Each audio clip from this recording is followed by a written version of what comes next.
Lesson 6. Mean and variance of discrete random variables.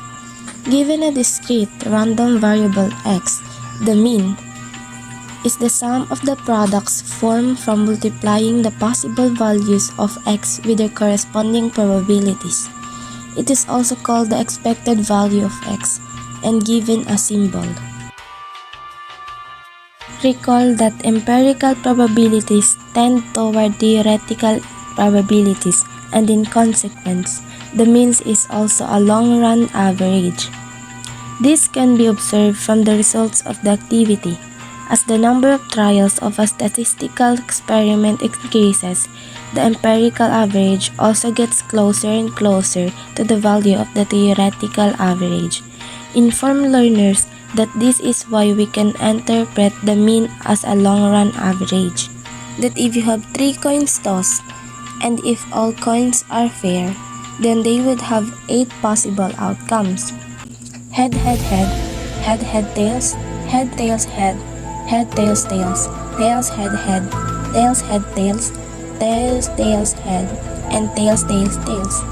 And if they would repeat tossing these coins 8,000 times, they would expect 1,000 tosses of each of the outcomes, and thus the expected frequency of 3 heads would be 1,000 tosses, of 2 heads would be 3,000 tosses, of 1 head would be 3,000 tosses, and no heads would be 1,000 tosses. If we average this, we would have 1,000 times 3 plus 3,000 times 2 plus 3,000 times 1 plus 1,000 times 1 divide 8,000 is equals to 1.5.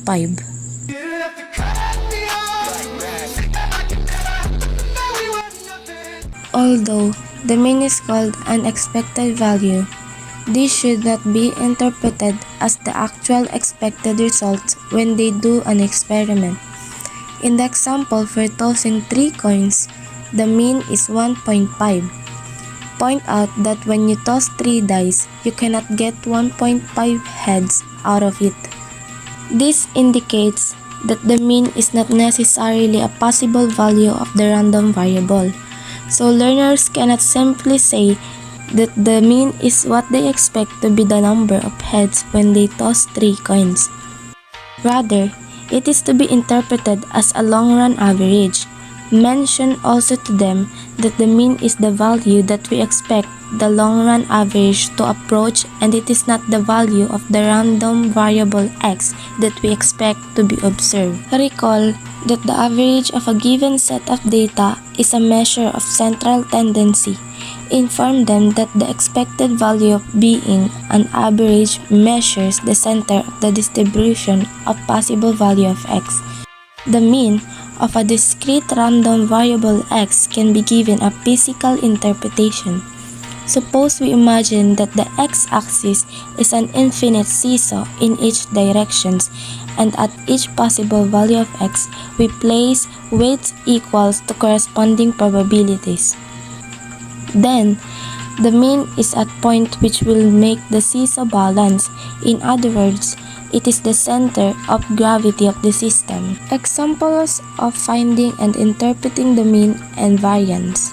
Example with biased dice. Recall the biased 6-sided dice with the probability distribution for x, the number of spots on the upward face when the dice is rolled, given as follows. The expected value of distribution may be calculated as follows.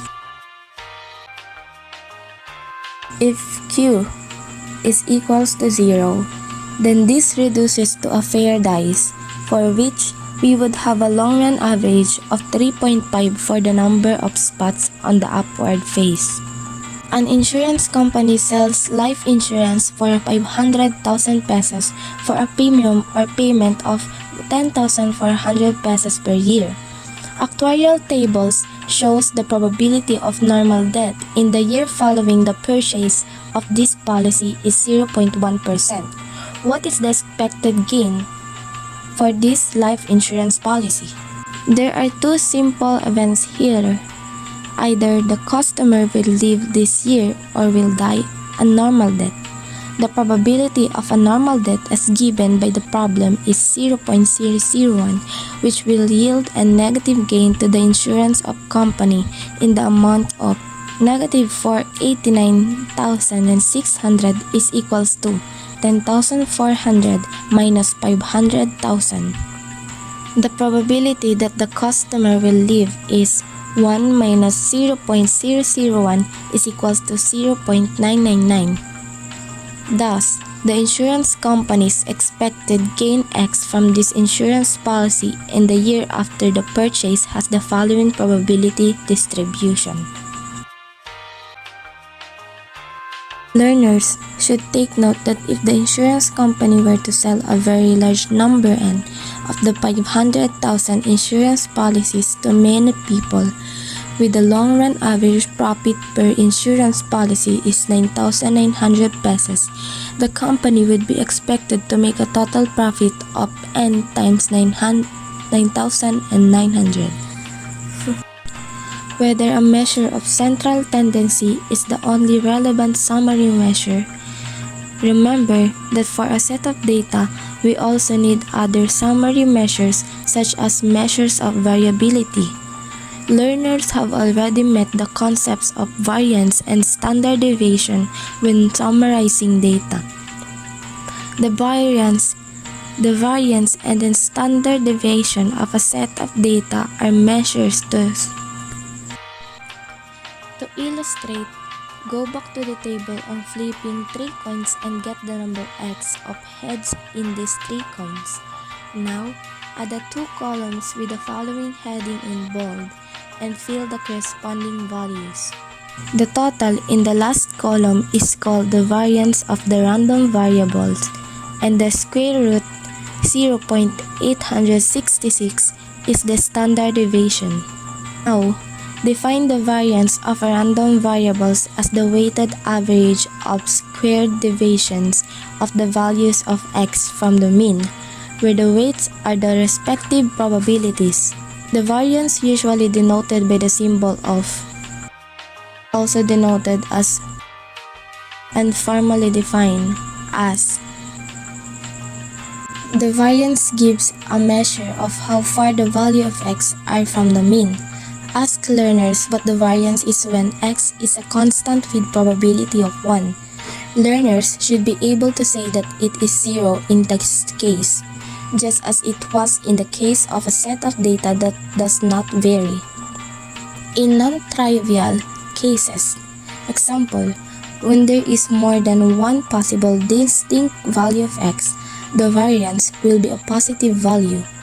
The bigger the value of variance, the farther the values of X get from the mean. Define the standard deviation as the square root of the variance of X, that is. Example of gain in life insurance. Following calculation for deviation formed from subtracting the mean from the gains as well as squared deviation and weight squared deviation.